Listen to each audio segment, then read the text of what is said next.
Welcome to the Freeman and Fox video cast. Yes, that's right. We're back in video form in a new format, and you can see the brothers and hear the brothers at the same damn time. So that's what we're here for, and we're going to share some thoughts and ideas on what's popping in the world of sports and entertainment, as we will come to you in a variety of ways: video cast, um, podcast, hopefully on the air sometime soon in the near future. So what's popping, man? Hey, man, what's going on, man? It's been a lot of stuff going on, a lot of stuff I wanted to touch on.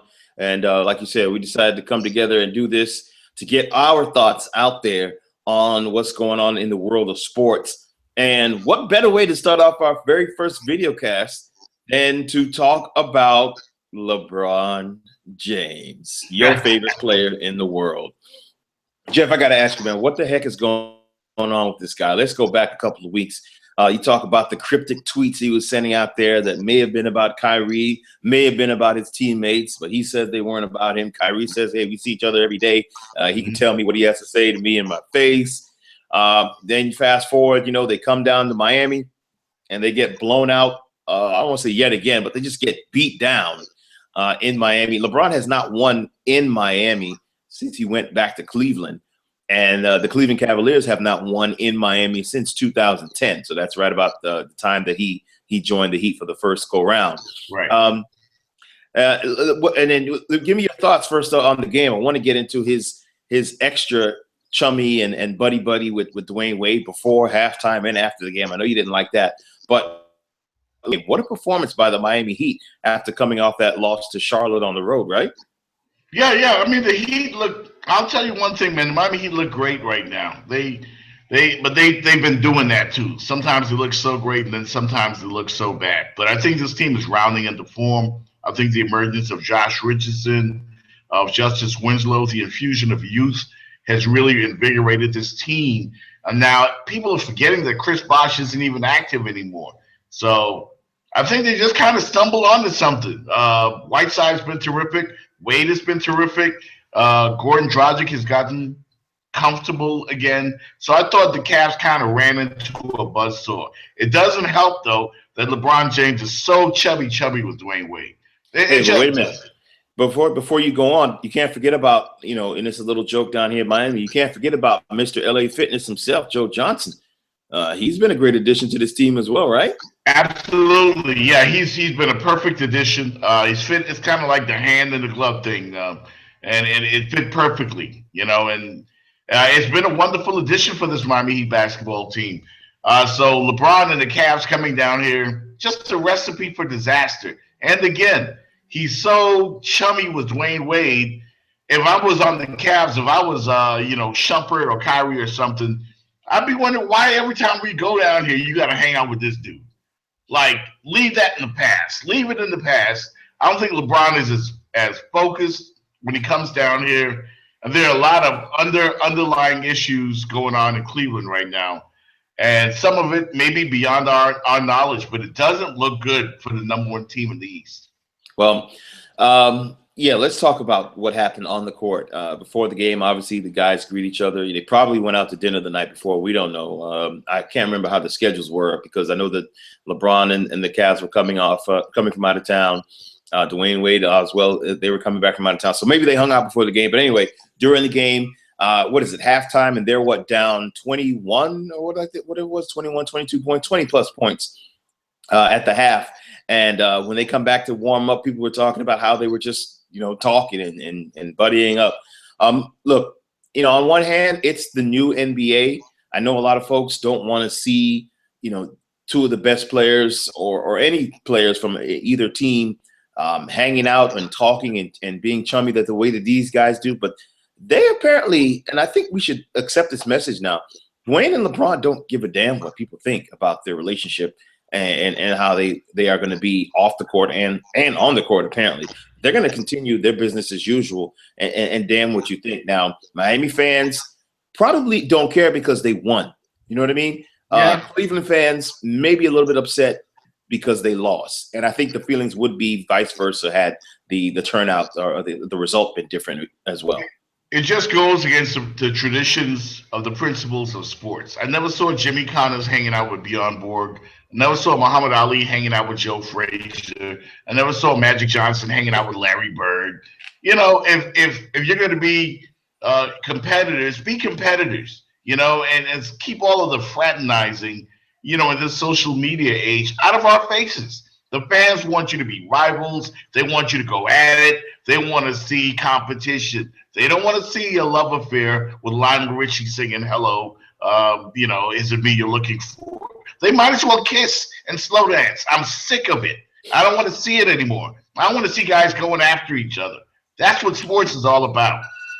Now, if you're a Cleveland Cavalier and during halftime you're warming up and you see those guys talking and yucking it up and everything, and you look up the scoreboard and you see, you know, you've got a pretty big task to overcome. Well, you got LeBron James on your team, so it's probably, you know, it's doable. You can overcome a deficit.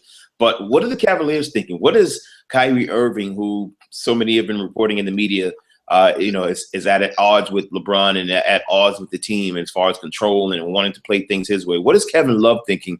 A guy who, for what I can remember, never seems to get in a team photo. You know, when LeBron takes these photos with Tristan and Kyrie and some of these other guys, whether it be just lounging around or whatever, I never could find Kevin Love in that. What is Kevin Love thinking? What are those guys thinking when they see what he's doing with Dwayne Wade there?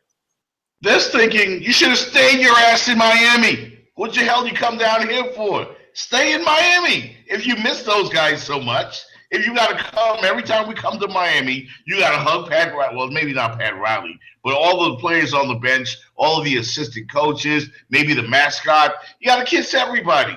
Like, come down here and handle the business. LeBron is too friendly. Got to hang out with Wade and his kids, and the wives hang out. This isn't a social visit. You come down here to beat the Miami Heat. And instead of beating the Miami Heat, they come down here and they get beat by the Miami Heat because LeBron isn't focused. LeBron, it's kind of like if you're with your new wife and you see your ex-girlfriend and you want to go and kick it with her too in front of your new wife. You can't do that. Separate the two. So some Cleveland writer, I don't know if you saw this, wrote, let's suspend the relationship. I totally agree. I totally agree. And there were some people, some naysayers out there who like, he's over the top. No, he isn't.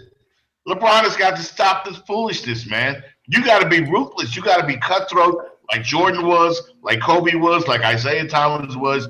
You can't win championships being Mr. Nice Guy. That's got to go. They almost cussed just now.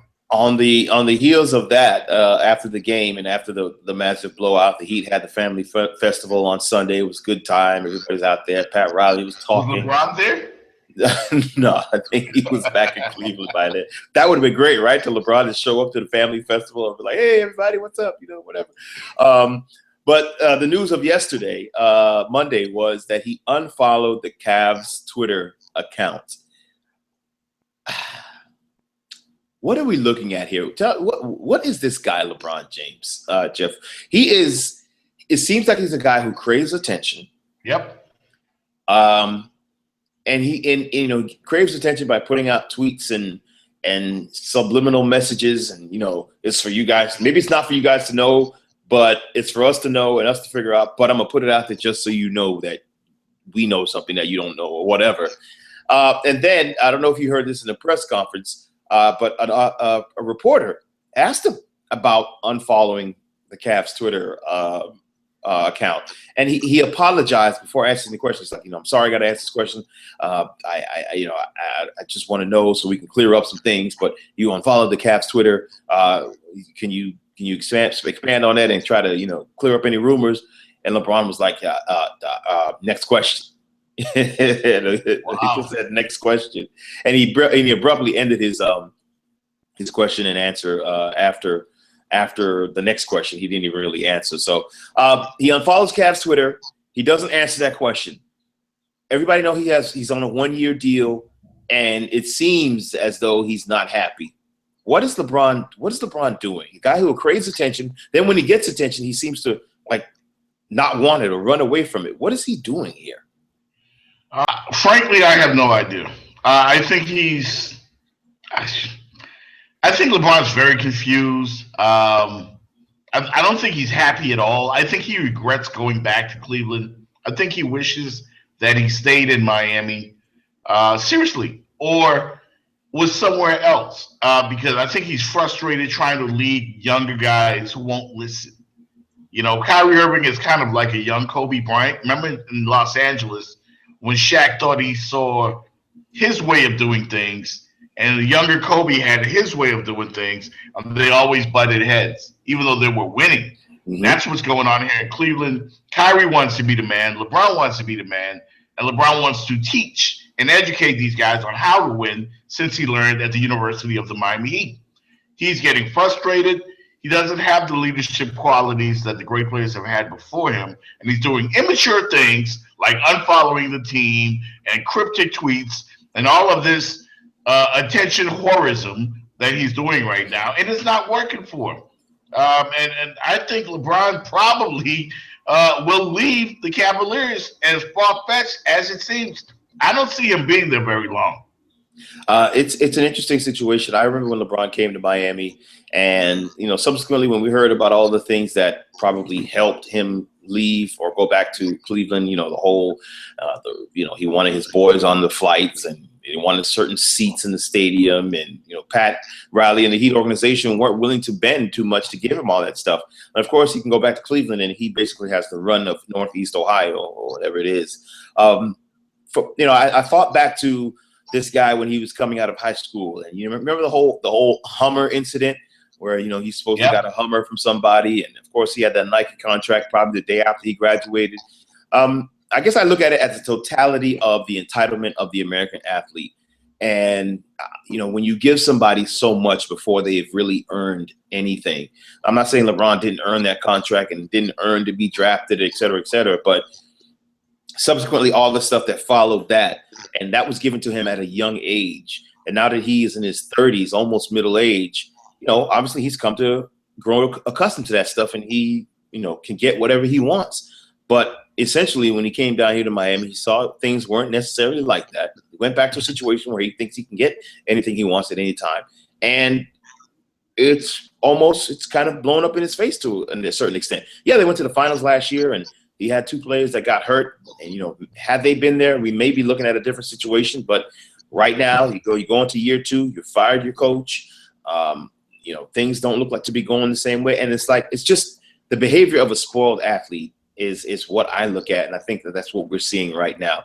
A guy who's not getting all the attention because all of it is over there on the West Coast with either the San Antonio Spurs or, more notably, the Golden State Warriors and that guy Steph Curry.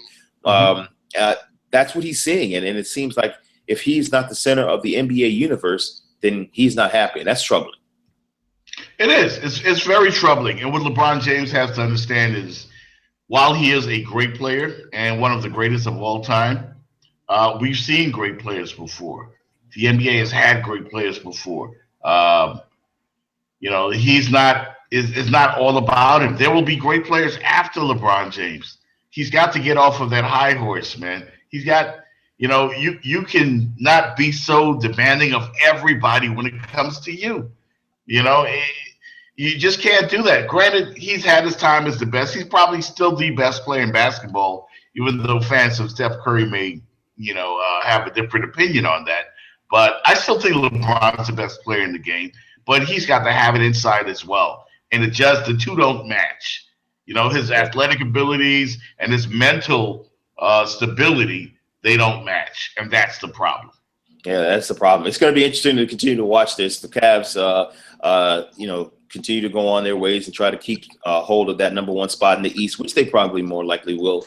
The Miami Heat have vaulted to the number 3 spot, I believe, in the Eastern Conference because of a loss from Atlanta at the time of this recording. So it's going to be interesting. A couple more games left here in the regular season to see where these two teams finally end up at the end of the season. It's going to be a lot of fun. And I'm going to tell you right now, I know a lot of folks, don't want to discount the Raptors and don't want to discount the Boston Celtics to a certain extent, but a lot of folks would love to see an Eastern Conference final with the Miami Heat and the Cleveland Cavaliers, simply because it looks like those 3 games in Miami, when they have them, the Heat, have his number, so to speak. For some reason, it's some sort of mental thing. When he comes back here, he cannot get it done. It's only been 2 years since he's been gone. Back to the Cavaliers. I'm praying to the basketball gods for that series. You know, that's going to be like American Justice. Should be like on the same channel with the O.J. Simpson or whatever channel that comes on. And they should televise that on that channel. That's made for television. A Miami Heat Cleveland Cavaliers matchup in the second round of the playoffs would be epic. It would be awesome. It's going to be a lot of fun. All right. Well, that's going to do it for us right now. We're going to come back with you and make sure to check out the Sports Brothers YouTube channel, where you will see plenty of videos, video and podcasts on our opinions on different sports topics that are going on. All right. So thanks for listening and thanks for watching. And we'll catch up with you again real soon. Peace.